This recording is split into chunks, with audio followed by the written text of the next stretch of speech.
Guest coming in just 1 hour. Tension लेने की जरूरत नहीं है। इस वीडियो में आप देखेंगे एक super quick full Indian guest dinner menu जो सिर्फ 1 आवर में रेडी हो जाएगा।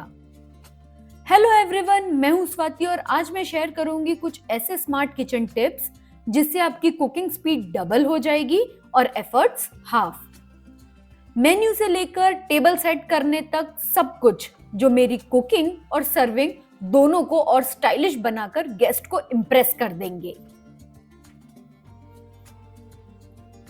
तो सबसे पहला स्टेप है कि अपने फ्रिज में देखना कि हमारे पास क्या क्या अवेलेबल है। जैसे मुझे मेरे फ्रिज में मिले कुछ ये आइटम्स जो मेरी मील प्रेप का ही एक पार्ट है। मैं सभी आइटम्स ग्लास कंटेनर में रखना प्रेफर करती हूँ क्योंकि ये फूड सेफ होते हैं, रबर सीलिंग से एयर टाइट होते हैं और ट्रांसपेरेंट होने से फूड आइटम इजीली विजिबल भी हो जाता है। ये डिटैचेबल सिलिकॉन स्लीव वाले कंटेनर के साथ तो ड्यूरेबिलिटी और भी बढ़ जाती है क्योंकि स्लिप होने और गिरकर टूटने के चांसेस कम हो जाते हैं। मील प्रेप से लेकर लेफ्ट ओवर फूड तक सबके लिए ये परफेक्ट है। ये सभी कंटेनर्स माइक्रोवेव सेफ है, इसलिए बार बार अलग अलग बोल्स भी यूज नहीं करने पड़ते, डायरेक्टली इन्हीं में माइक्रोवेविंग हो जाती है। सो इंग्रेडिएंट्स की अवेलेबिलिटी को देखते हुए आई डिसाइडेड कि 2 सब्जी बनाऊंगी, एक क्लासिक पनीर बटर मसाला और मिक्स वेज। स्वीट में मैं शाही टुकड़ा की एक क्विक रेसिपी शेयर करूंगी। और ऑनेस्टली बात जब किचन और सर्ववेयर की होती है ना, तो एक ब्रांड है जिससे मुझे काफी इंस्पिरेशन मिलती है, नेस्टेशिया। अगर आप मेरी वीडियोस देखते आए हैं तो आपने नोटिस किया होगा कि मैं काफी टाइम से उनके प्रोडक्ट्स यूज करती हूँ। मुझे नेस्टेशिया का सबसे अच्छा पार्ट लगता है कि ये ब्रांड एस्थेटिक्स और फंक्शनैलिटी दोनों को परफेक्टली बैलेंस करता है। हर प्रोडक्ट स्टाइलिश भी होता है और प्रैक्टिकल भी। तो स्टार्ट करेंगे हम उस रेसिपी से जो सबसे ज्यादा टाइम टेकिंग है, पुलाव। इस बार ना मैं कुछ अलग तरह का पुलाव बनाने का ट्राई कर रही हूँ, तो उसके लिए राइस को सबसे पहले वॉश करके सोक करके रख दिया है। सॉस पैन में मैंने पानी, शुगर और केसर लिया है टू मेक चाशनी या शुगर सिरप फॉर शाही टुकड़ा, और साथ ही साथ पनीर की ग्रेवी भी बनाएंगे। इस तरह की मील प्रेप करते समय ना सबसे इंपॉर्टेंट होता है कि हम पैरेलल कुकिंग करें, जिससे बहुत टाइम सेव होता है। जैसे एक साइड मैंने शुगर सिरप रखा है, एक साइड मैंने पनीर की ग्रेवी बनने रखी है, और साथ साथ और भी काम करते जाऊंगी, जिससे एक सब्जी बनेगी ना तब तक काफी डिशेस की थोड़ी थोड़ी प्रिपरेशन मेरी हो जाएगी। अब एक बड़े से कैसरोल में मैंने लिया है पानी और उसमें डालेंगे कुछ खड़े गरम मसाले और अदरक, लहसुन, प्याज, धनिया के स्टेम्स, इन सबको डालकर ना इसे अच्छे से बॉईल करना है क्योंकि इसी पानी में हम अपने पुलाव को बनाएंगे। तो ये पानी जितना फ्लेवरफुल होगा हमारा पुलाव भी उतना ही अच्छा बनेगा। मीनवाइल आपने दूसरे गैस पे जो रखा है उसे भी चेक करते जाइए। पनीर की जो ग्रेवी है उसे हमें बहुत ज्यादा भूनना नहीं है, बस पकाना है। साथ ही साथ शुगर सिरप भी देखते हैं, ये भी बन गया है। तो अब इसे साइड में रखकर एक फ्राई पैन में घी गरम करने के लिए रख दिया है मैंने, जिसमें हम ब्रेड को टोस्ट करेंगे। अब ब्रेड को ट्रायंगुलर कट करके हमें घी में शैलो फ्राई करना है, जिससे ये एकदम क्रिस्प हो जाए। आइडियली तो शाही टुकड़ा के लिए डीप फ्राई करते हैं, पर इसमें बहुत ज्यादा घी लगता है, इसीलिए इस हैवी बॉटम पैन में मैं इसे शैलो फ्राई कर रही हूँ, जिससे बहुत कम घी में भी जो मेरी ब्रेड्स है वो बहुत अच्छे से टोस्ट हो जाएंगी। खाना बनाते समय रेसिपी और इंग्रेडिएंट्स जितने इंपॉर्टेंट होते हैं उतना ही जरूरी है कि हम किस तरह के कुकवेयर में खाना बना रहे हैं।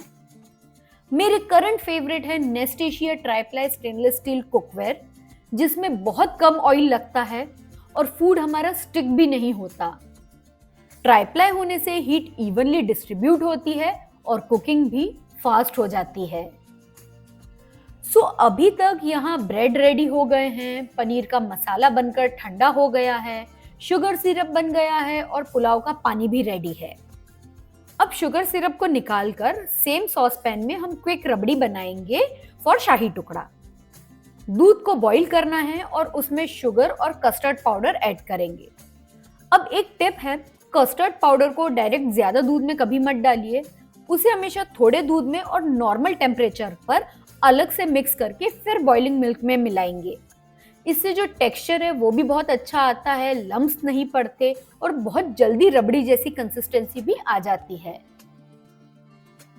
अब बारी थी पुलाव की। तो कैसरोल में से पानी छान कर उसी कैसरोल को हम हीट करने रख देंगे और उसमें तेल के साथ साथ प्याज डालेंगे जिसे मैंने लेंथ वाइज कट किया है। और अब इसे हमें एकदम ब्राउन करना है, इतना ब्राउन करना है कि ठंडी होने के बाद ये प्याज एकदम क्रिस्प हो जाए, जैसे हम बिरयानी के लिए करते हैं। अब सेम ऑयल में मैंने काजू किशमिश भी फ्राई कर लिए हैं। देखिए इतनी फ्राइंग के बाद भी ना कैसरोल बिल्कुल भी जला नहीं है। बस अब पुलाव का तड़का लगाना है। मटर का सीजन आ गया है तो ये तो मस्ट है। कुछ बेसिक खड़े गरम मसाले, अदरक लहसुन का पेस्ट, मटर, थोड़ा सा बरिस्ता मैंने लास्ट के लिए बचा लिया है।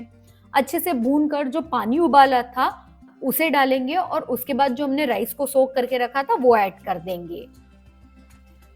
मीनवाइल पनीर की ग्रेवी का मसाला भी ठंडा हो गया है तो इसे भी पीस लेंगे। अब सेम उसी कढ़ाई में जिसमें मैंने मसाला भुना था उसी में थोड़ा सा ऑयल और बटर लेंगे, कुछ बेसिक स्पाइसेस और बाद में डालेंगे ये पिसी हुई ग्रेवी। साथ ही में थोड़ी सी मलाई, पनीर के क्यूब्स, 1-2 मिनट बॉईल आने देंगे।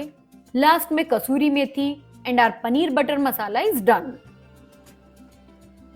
पुलाव भी ऑलमोस्ट रेडी हो गया है तो बचा हुआ बरिस्ता और धनिया और सारे काजू किशमिश हम डाल देंगे इसे और एकदम मध्य आंच पर 2 से 3 मिनट के लिए और पकाएंगे और इसे अपनी ही स्टीम में और पकने देंगे। अब जब तक पुलाव बन रहा है तब तक मिक्स वेज की भी प्रिपरेशन कर लेते हैं।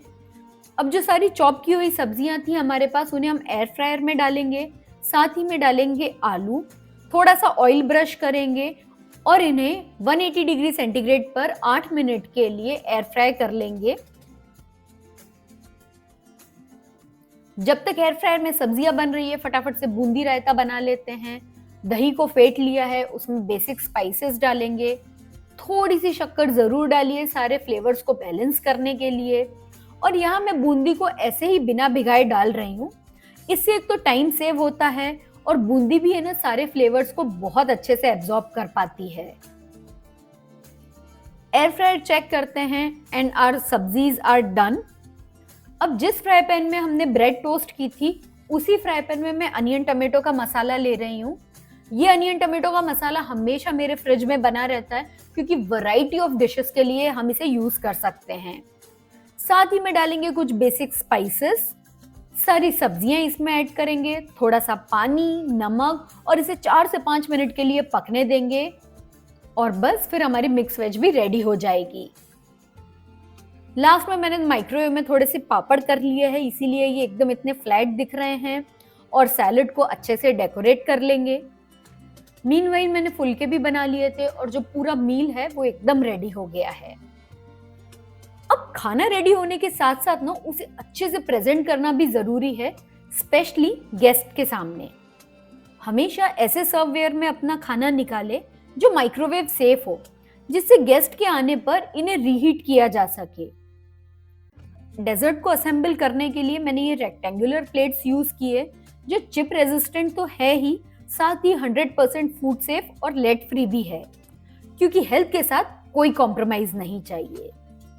ब्रेड, शुगर सिरप, रबड़ी और उसके ऊपर ये हरे हरे पिस्ता, प्लेटिंग ऐसी हो कि देखकर ही खाने का मन कर जाए। तो खाना बिल्कुल रेडी है, जितना हमने प्लान किया था सब कुछ टाइमली पूरा हो गया है।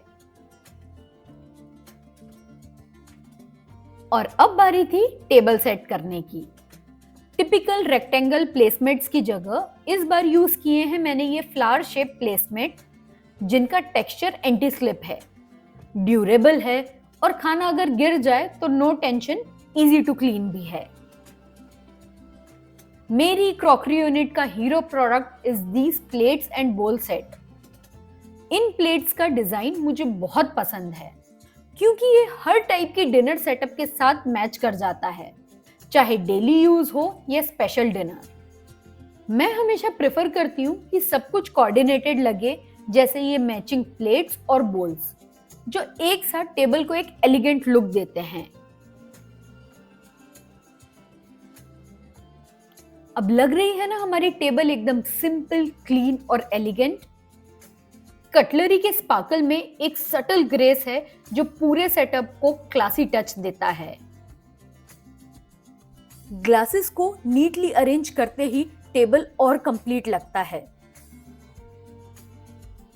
और जब टेबल पूरी तरह से सेट हो जाती है ना, तो लगता है जैसे घर रेडी है एक सुकून भरे और सोलफुल मील के लिए। ब्यूटीफुली सेट टेबल देखकर ही खाना और भी स्पेशल लगता है, क्योंकि यहाँ सिर्फ खाना नहीं, मेमोरीज भी बनती है। तो फ्रेंड्स, ये था मेरा आज का वीडियो। इस वीडियो में दिखाए सभी प्रोडक्ट्स का लिंक आपको डिस्क्रिप्शन बॉक्स में मिल जाएगा। वीडियो से जुड़े सवाल और सुझाव का मुझे कमेंट सेक्शन में इंतजार रहेगा। मैं स्वाति मिलती हूँ आपसे अगले वीडियो में। तब तक के लिए बाय बाय।